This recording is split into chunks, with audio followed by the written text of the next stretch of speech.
नमस्कार दोस्तों, आप सभी का स्वागत है हमारे YouTube चैनल में। दोस्तों, अगर आप रहस्यमय मंदिर और एस्ट्रोलॉजिकल उपाय जानना चाहते हैं तो अभी हमारे चैनल को सब्सक्राइब करें और बेल आइकन को भी दबा लें ताकि ये खास जानकारी आप तक पहुंचती रहे। जी हाँ दोस्तों, आज हम बताने वाले हैं कि भगवान कृष्ण और बलराम जी ने क्यों उठा लिए थे शस्त्र, वो भी अन्य राजाओं के खिलाफ भरी सभा में। दोस्तों, यह उस समय की बात है जब पांडवों ने ब्राह्मण का रूप रखकर द्रौपदी के स्वयंवर में शामिल हुए थे।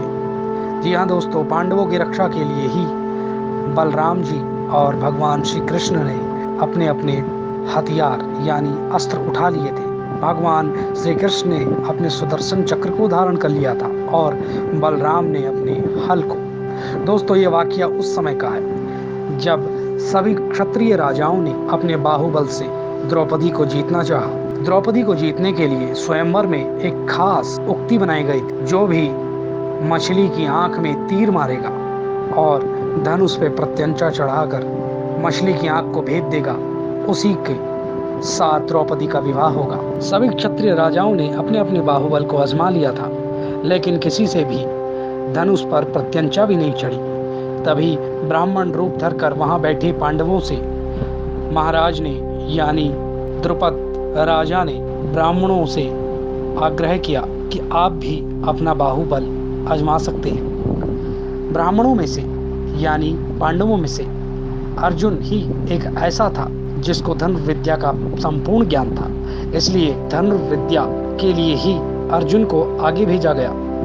अर्जुन, जो ब्राह्मण का वेश रखकर आया हुआ था, वह धनुष के समीप गया। उसने सभी को प्रणाम किया और धनुष को उठाकर एकदम से उस पर प्रत्यंचा चढ़ा दी। देखते ही देखते अर्जुन ने एक तीर लेकर मछली की आंख भेद दी और द्रौपदी को जीत लिया। जैसे ही वरमाला के लिए वह आगे बढ़ा, तभी सभी राजाओं ने इसका प्रतिकार किया कि हम क्षत्रिय होते हुए, राज्य कुल होते हुए तुम इस ब्राह्मण को अपनी लड़की दे रहे हो, हम तुम्हारे राज्य सहित, तुम्हें सहित सभी को मार डालेंगे। ऐसा सुनिश्चित जैसे ही होने लगा, तभी भगवान कृष्ण अपनी सिंहासन से उठ खड़े हुए और अर्जुन का साथ देने लगे। बाकी पांडव वहां से जा चुके थे और केवल भीम ही वहां रहे थे। भीम ने भी एक खंभा फाड़कर उठा लिया और अर्जुन की सहायता के लिए आगे बढ़े। यह देख बलराम जी को भी क्रोध आ गया।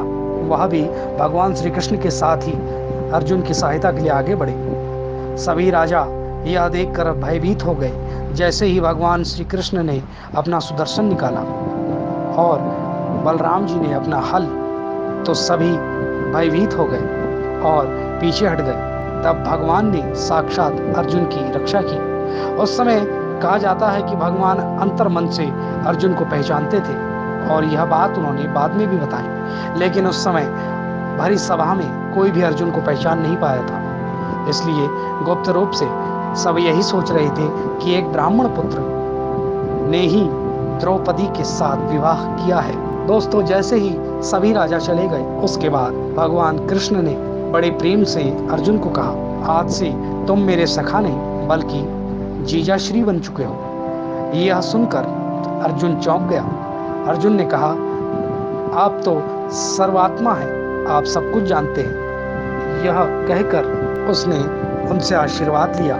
साथ ही साथ द्रौपदी को भी भगवान ने आशीर्वाद दिया कि आज आपने मेरी जान बचाई है, आज के बाद से मैं आपको बड़ा भाई मानती हूँ। और भगवान ने भी उन्हें अपनी छोटी बहन मानकर उनका हमेशा रक्षा करने की सौगंध खाई।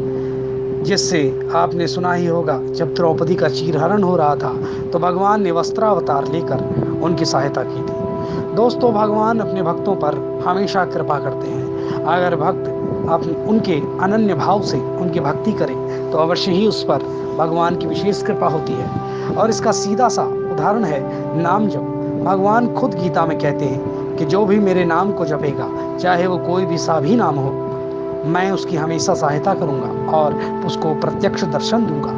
बड़े बड़े संतों ने भी ऐसी व्याख्या की है कि जो भी नाम जप करता है उसका सदैव कल्याण होता है। तो दोस्तों, समय बहा जा रहा है। अभी आप भी सोच लें कि आपको क्या करना है। तो दोस्तों, अगर ये खास जानकारी आपको पसंद आई हो तो वीडियो को लाइक करें, चैनल को सब्सक्राइब करें और इसे ज़्यादा से ज़्यादा शेयर करें।